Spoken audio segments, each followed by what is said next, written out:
Assalamualaikum warahmatullahi wabarakatuh. Kami dari kelompok 7 akan mempresentasikan tentang sistem informasi manajemen telekomunikasi internet dan teknologi nirkabel. Perkenalkan, nama saya Zilafatul Ainia dan rekan saya Nur Hidayah Ramadhani. Di sini akan membahas 4 materi. Yang pertama, telekomunikasi dan jaringan dalam dunia bisnis saat ini. Yang kedua, jaringan komunikasi. Yang ketiga, internet global. Dan yang terakhir, revolusi nirkabel. Telekomunikasi dan jaringan dalam dunia bisnis saat ini. Yang pertama yaitu tren dalam dunia jaringan dan komunikasi. Perusahaan di masa lalu menggunakan dua jenis jaringan yang berbeda secara mendasar. Yang pertama yaitu jaringan telepon dan yang kedua jaringan komputer. Jaringan telepon secara historis menangani komunikasi suara dan jaringan komputer menangani lalu lintas data. Berkat deregulasi telekomunikasi dan inovasi teknologi informasi, telepon dan jaringan komputer terkonvergensi menjadi satu jaringan digital dengan menggunakan standar dan peralatan berbasis internet bersama. Tren lainnya yaitu baik jaringan suara dan komunikasi menjadi semakin cepat dan portable atau simple dalam bentuk yang semakin kecil namun mahal harganya. Jaringan komputer yaitu jaringan terdiri atas dua atau lebih komputer yang saling terhubung. Jaringan yang memuat sebuah perangkat yang bertindak sebagai titik koneksi antar komputer ada dua, yakni hub dan switch. Hub artinya perangkat yang sangat sederhana yang menghubungkan komponen jaringan, mengirimkan paket data ke semua perangkat lain yang terhubung.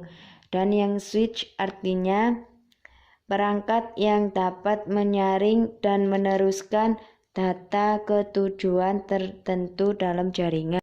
Jika ingin berkomunikasi dengan jaringan lain seperti internet, kita membutuhkan router. Router adalah prosesor komunikasi yang digunakan untuk merutekan paket data melalui jaringan yang berbeda, memastikan bahwa data dikirim sampai ke alamat yang benar. Software Defined Networking atau SDN adalah sebuah pendekatan jaringan baru di mana banyak fungsi kontrol ini dikelola oleh satu program sentral yang dapat berjalan di server komoditas murah yang terpisah dari perangkat jaringan itu sendiri. Teknologi utama dalam jaringan digital yang di sini ada 3. Yang pertama yaitu komputasi client atau server. Model komputasi terdistribusi di mana beberapa kekuatan pemrosesan berada di dalam komputer klien kecil yang murah dan berada secara harfiah di komputer desktop, laptop, atau perangkat genggam. Yang kedua yaitu packet switching, yaitu metode pengeditan pesan digital ke dalam paket yang disebut mengirimkan paket di sepanjang jalur komunikasi yang berbeda saat tersedia dan kemudian memasang kembali paket setelah mereka tiba di tempat tujuan mereka. Dan yang terakhir yaitu TCP atau IP dan konektivitas. TCP menetapkan koneksi antara komputer, mengurutkan transfer paket, dan mengenali paket yang dikirim. IP bertanggung jawab untuk pengiriman paket dan termasuk pembongkaran dan pemasangan kembali paket selama transmisi. Jaringan komunikasi. Di sini sinyal dibagi menjadi dua, yaitu sinyal digital dan sinyal analog. Sinyal analog yaitu sinyal analog diwakili oleh bentuk gelombang kontinu yang melewati media komunikasi dan telah digunakan untuk komunikasi suara. Yang kedua, sinyal digital, yaitu bentuk gelombang binary discrete bukan bentuk gelombang kontinu. Sinyal digital memerlukan modem untuk mengubah sinyal digital ini menjadi sinyal analog yang dapat dikirim melalui saluran telepon, jalur kabel, atau media nirkabel yang menggunakan sinyal analog. Selanjutnya, jenis-jenis jaringan. Yang pertama ada jaringan area lokal, yakni sebuah jaringan area lokal dirancang untuk menghubungkan komputer pribadi dan perangkat digital lainnya dalam radius setengah mil atau 500 meter. LAN biasanya menghubungkan beberapa komputer di kantor kecil, seluruh komputer dalam satu gedung, atau semua komputer di beberapa bangunan yang berdekatan. Yang kedua yakni jaringan area luas dan metropolitan. Jaringan area luas atau Wide Area Network atau disingkat WAN menjangkau luas geografis seluruh kawasan, negara, benua, atau seluruh dunia. WAN paling universal dan canggih adalah internet. Sebuah jaringan area metropolitan adalah jaringan yang mencakup area metropolitan, biasanya kota dan pinggiran kota utama. Selanjutnya ada media transmisi dan kecepatan transmisi. Bandwidth, kecepatan transmisi adalah perbedaan antara frekuensi tertinggi dan terendah yang dapat ditampung dalam satu saluran. Semakin besar rentang frekuensi, semakin besar bandwidth dan semakin besar kapasitas transmisi sebuah saluran. Selanjutnya ada internet global. Internet telah menjadi sistem komunikasi publik paling luas di dunia yang sekarang menyaingi sistem telepon global dalam jangkauan dan jangkauan. Ini juga merupakan implementasi terbesar dari komputasi silent atau server dan internet working yang menghubungkan jutaan jaringan individual di seluruh dunia. Ada juga alamat dan arsitektur internet. Nama domain adalah nama seperti dalam bahasa Inggris yang bersesuaian dengan 32 bit numerik alamat IP yang unik untuk setiap komputer yang terhubung ke internet. Server DNS memelihara sebuah database yang berisi alamat IP yang dipetakan ke nama domain yang sesuai untuk mengakses komputer di internet.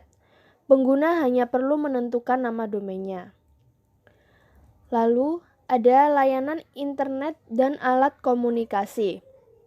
Layanan internet, layanan tersebut meliputi surel atau surat elektronik, obrolan, dan pesan instan, kelompok diskusi elektronik, telnet, file transfer protokol, dan web. Setiap layanan internet dilakukan oleh satu atau lebih program perangkat lunak. Semua layanan tersebut dapat berjalan pada satu komputer server, atau layanan yang berbeda dapat dialokasikan pada mesin yang berbeda pula. Yang kedua, yakni teknologi Voice over IP. Memberikan informasi suara dalam bentuk digital menggunakan sambungan paket dan menghindari biaya yang dibebankan oleh jaringan telepon lokal dan jarak jauh.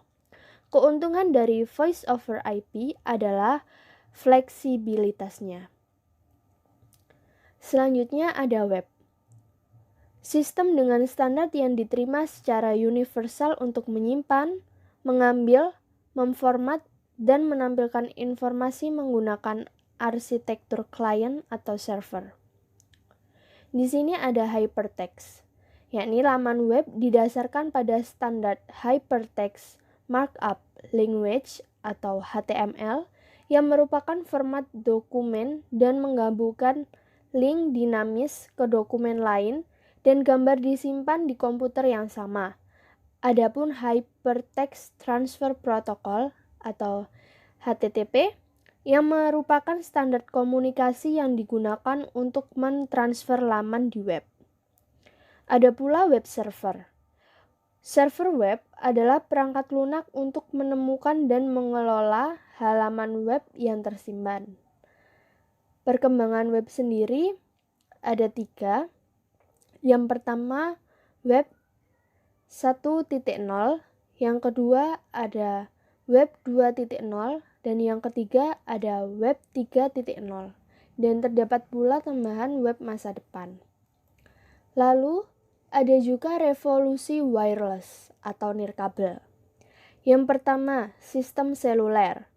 Sistem seluler adalah suatu sistem komunikasi yang dapat memberikan layanan telekomunikasi baik data, voice, maupun video di mana akses pelanggannya dapat dilakukan dalam keadaan bergerak. Saat ini nirkabel menawarkan jaringan 3G dan 4G. Yang kedua ada jaringan komputer nirkabel dan akses internet. Yang pertama ada Bluetooth, berguna untuk menciptakan jaringan area pribadi kecil yang dapat menghubungkan 8 peralatan dalam area seluas 10 meter menggunakan daya rendah. Yang kedua ada Wi-Fi dan akses internet nirkabel. Pada sebagian besar komunikasi Wi-Fi, perangkat nirkabel berkomunikasi dengan jaringan kabel LAN menggunakan access point. Penggunaan Wi-Fi yang paling banyak saat ini diperuntukkan bagi layanan internet nirkabel berkecepatan tinggi.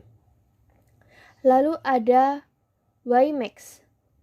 WiMAX yang merupakan kepanjangan dari Worldwide Interoperability for Microwave merupakan istilah populer untuk standar IEEE 802.16. WiMAX memiliki jangkauan akses nirkabel mencapai 31 mil dan kecepatan transmisi mencapai 75 Mbps. Lalu yang ketiga ada RFID dan jaringan sensor nirkabel.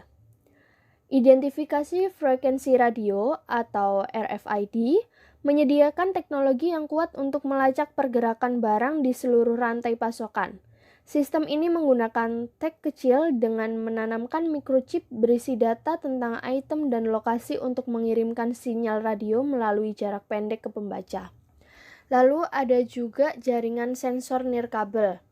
Jaringan sensor nirkabel adalah jaringan yang saling berhubungan untuk menyediakan pengukuran dari banyaknya poin. Perangkat ini memiliki kemampuan untuk melakukan pengolahan, sensor penyimpanan, dan frekuensi radio dan antena. Sekian presentasi dari kelompok kami. Terima kasih. Wassalamualaikum warahmatullahi wabarakatuh.